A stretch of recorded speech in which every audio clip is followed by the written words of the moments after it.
What's up YouTube? It's me, Jess, and I'm an opera singer. Today's highly anticipated video is Miss Lara Fabian singing Adagio.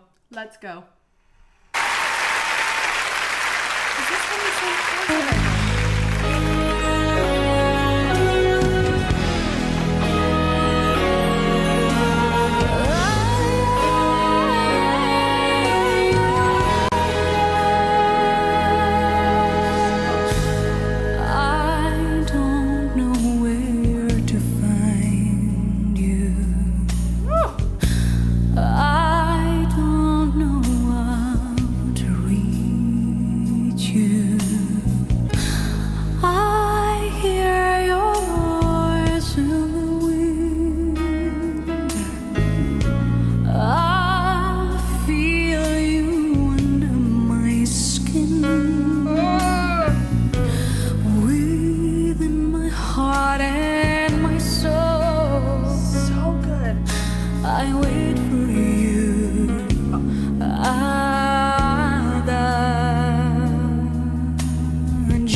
Okay, I think this was from the same concert that I did Je suis malade. I think it's from the same concert. My God, this melodic line is freaking gorgeous. It's so pretty. I love how it's using the lower part of the soprano register. My God. That opening, it sounded so effortless. The reason why it sounded so effortless is because she prepared her phrase well, she had a beautiful onset, and then she let her tongue do the work for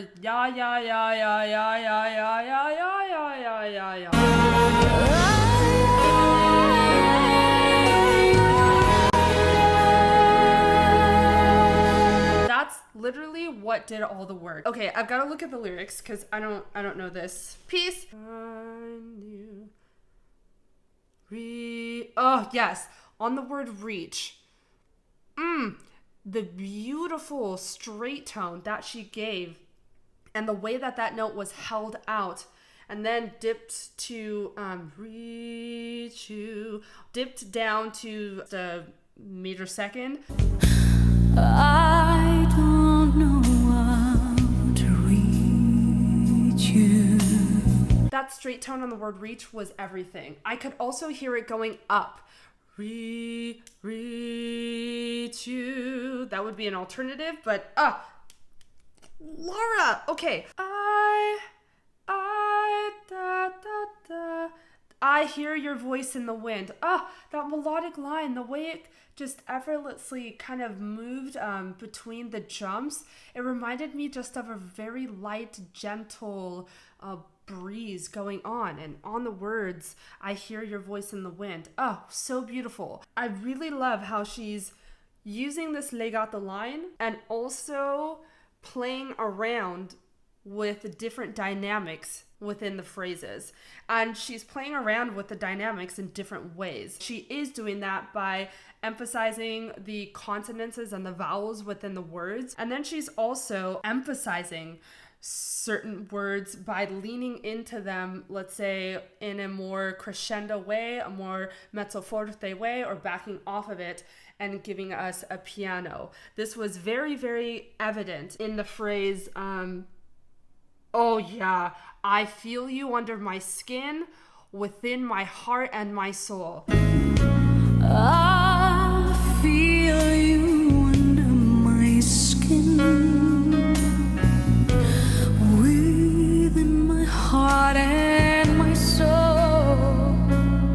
The way that she sang, I feel you under my skin. Did you all hear how much she sat on that SK, the S of the word skin, before actually going into the note? I feel you under my skin. It was fantastic. In the following phrase, within my heart and my soul. Her dynamic choices on this was stunning. I've got to go back and listen to it. I don't remember exactly what it was. I just remember it was stunning. Within my heart and my soul. Yes. within my heart. You hear how she leaned in on the word heart. I think she heart and my soul. I think she backed off on the word my. Within my heart and my soul.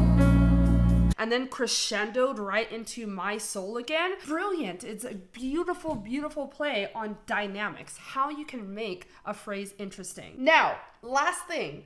I'm not letting her get away with the way she's saying adagio without talking about it. Okay, so the line just before this word adagio was beautiful. I wait for you. I wait for you. The way she sat on that lower note, was gorgeous. And then she started the adagio, the word, with a vocal fry. And then sang the adagio with more of an ah sound.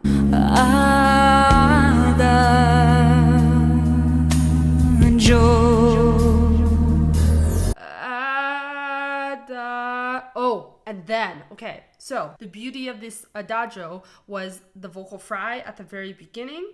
Then she gave a dentalized D. If you noticed her mouth, when she went to go say the D in the word adagio, her tongue was like right behind her top front teeth. You could see it come through ever so slightly. Beautiful, beautiful dentalized D. So then after this dentalized D, she did this really extreme play on the dynamics that I was talking about before, where she really leaned into the note, and then you saw her decrescendo, and she took that decrescendo to the extreme. It almost sounded like the sound had stopped.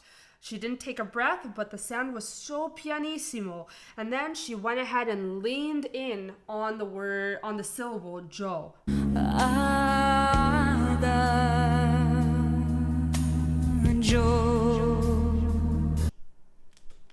Yo, we just started and all of this is going on. I can't wait. I wait for you.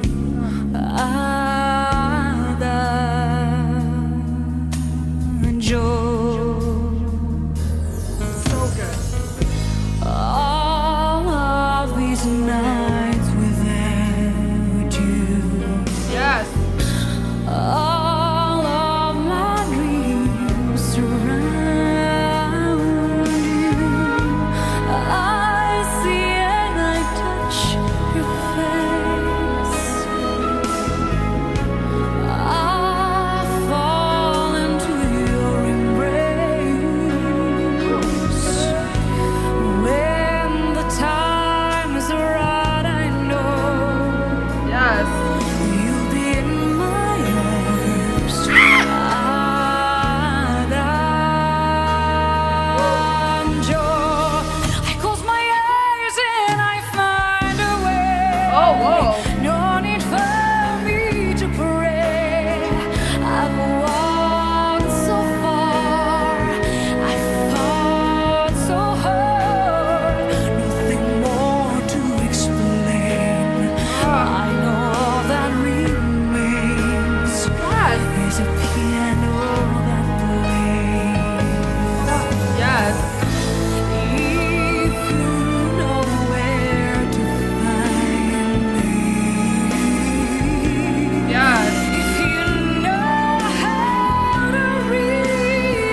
Oh my god. Oh my god. To be in that audience. I'm sorry. I couldn't pause. It was just so good. I'm so fascinated by her voice. We are absolutely going back and re-listening to few phrases because her voice is just so wild. Okay, the first thing I remember is I loved how she darkened the sound on the word embrace. So that word embrace, the second syllable, A, is a bright vowel. But what she did is she actually rounded out her lips, which therefore made a much more darker sound. I fall into your embrace. Embrace. You see how she like rounded her lips on that last syllable? Really darkened the sound. I thought it was gorgeous. Again, a stylistic choice. Her lower notes, wow, they're so present here. The beauty of her lower notes are how breathy they are, but at the same time, the center of the pitch is still the focus. Those two things, that's hard to do. She's doing it consistently every time. I love the breathiness on her lower register. It's a subtle reminder of Toni Braxton. I fought so hard, nothing more to explain. I know all that remains is a piano that plays. It's so satisfying. I want to point out that I also loved the difference in phrases for the phrase that came right before the word adagio. So the first time she sings the phrase before adagio, she is saying, I wait for you. I wait for you. Then the next time she sings the phrase right before adagio is, you'll be in my arms. I wait for you. Adagio.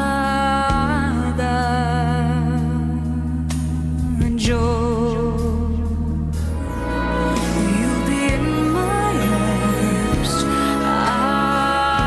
Adagio. Oh my god, the rhythmic difference between those two phrases was a nice subtle change, and then that octave jump was so satisfying. Those subtleties that occur within the same, let's say, harmonic progression or the same area within the song, paying attention to those little differences really makes the performance, to me at least, so entertaining and so enjoyable. Okay, let's talk about that long held note on the word stay, and then that so out of the blue riff that she did on like or whatever she did. I did not see that coming, but we've definitely got to re-listen to it and maybe even break that riff down and figure out what the notes are. Be the only man to say that you'll hear my heart, that you'll give it your life. Forever you'll stay.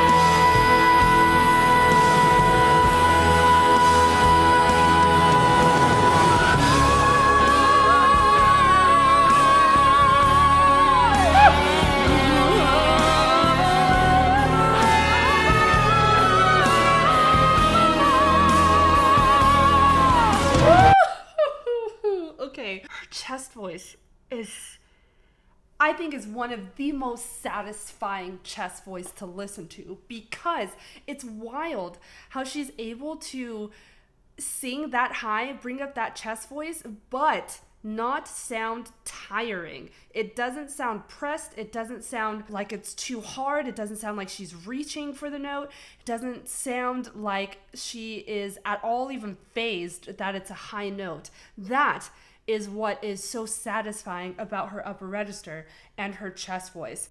I'm trying to put myself in her shoes as if I was singing those higher notes the way she does it. It's almost like the sound goes like back and then up and then out. It's not like It's not like, who's another singer? It's not like Jennifer Hudson, let's say, for example. Jennifer Hudson, when she's singing high and giving you a powerful sound, it's just all out, right? It's just out in your face, right? This is a very different, powerful chest voice, let's say. Shoots back, it shoots up, and then it goes out.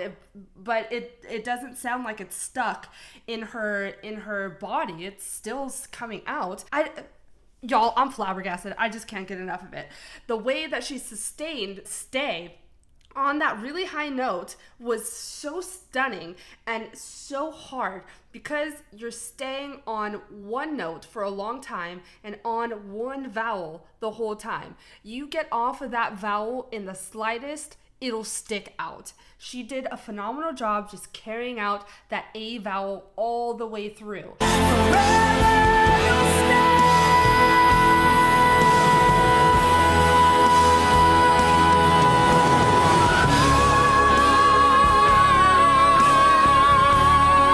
And then I did not see it going up. The way that she went up to an ah vowel was actually really interesting. When she was doing the word stay, her mouth was kind of more like this. You can really see the A vowel, a little bit of that brightness coming through just in the shape of her mouth. And then when she went to form the vowel for the ah, when she modulated up, you really saw her mouth kind of go from this bright, a little bit of brightness going on with it, to now just this super open ah vowel. It was so good. The longevity of that phrase was stunning.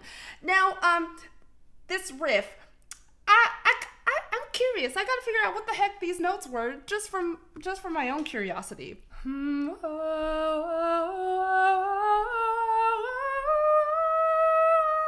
Okay. I think I figured it out. So the riff in slower motion starts on a C sharp, I don't know, D flat, depending on the key it is.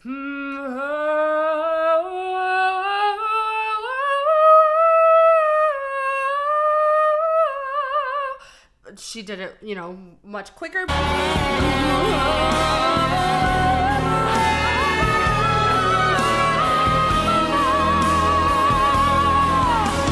I loved the variety of consonants, then going to different vowels, and then just really opening up to a beautiful ah vowel on the high note. I thought it was executed perfectly. I'm so surprised in this piece. I'm not seeing a lot of things coming. I don't know the piece, but still pleasantly surprised.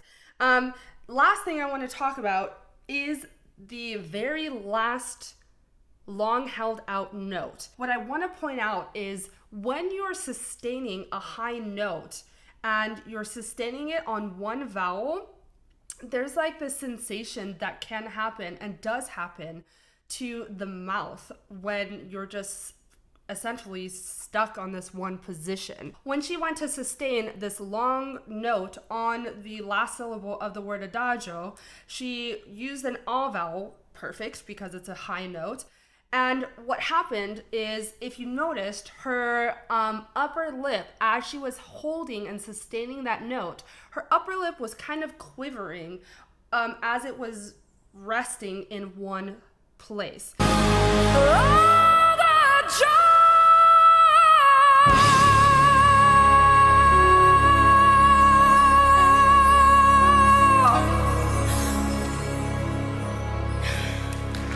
I've had this happen to me before in performing. So I believe the combination of the high note and the abnormal position of the mouth, and then forcing it to stay in that position in order to sustain that note, is therefore going to cause a natural reaction for your upper lip to maybe want to quiver. That might even happen on your lower or bottom lip as well. There's absolutely nothing wrong with this, but I just think it's one of those cause reaction type things that just happens. She's really hanging on and concentrating on the vowel, because that is what is going to drive that sound out. As a result, the sound is resonant and it's consistent. It's beautiful. And then, of course, to hear the beautiful sensation of the straight tone going to vibrato. And then another pleasant surprise, the portamento going down, and just the slur effect on the last note was so chilling. It was so sad.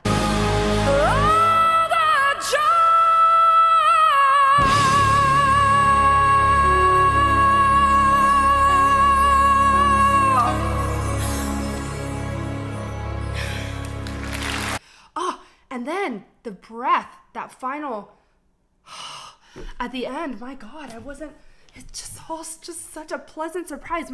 She is a performer. She knows, she believes the words that she is saying. Therefore, I don't even think twice about whether she understands what she's saying. I don't even think twice about whether she knows the story she's trying to get across. No, she knows what she's saying. She is maybe even lived this story and has no issue translating that emotion in a performance. I'm moved. Are you moved? I'm moved. I'm touched. Gorgeous. If you liked all that you saw, make sure you hit that subscribe button down below. Please, please, please comment down below. Just let me know what was your favorite part about this performance. Lastly, make sure you check out my description box for ways that you can keep in touch with me, get access to exclusive perks such as Patreon, and or take a voice lesson with me. I hope you'll have a good day, and I'll see you soon.